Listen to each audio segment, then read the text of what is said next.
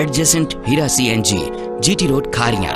Phone 053 7611 897 up to 99.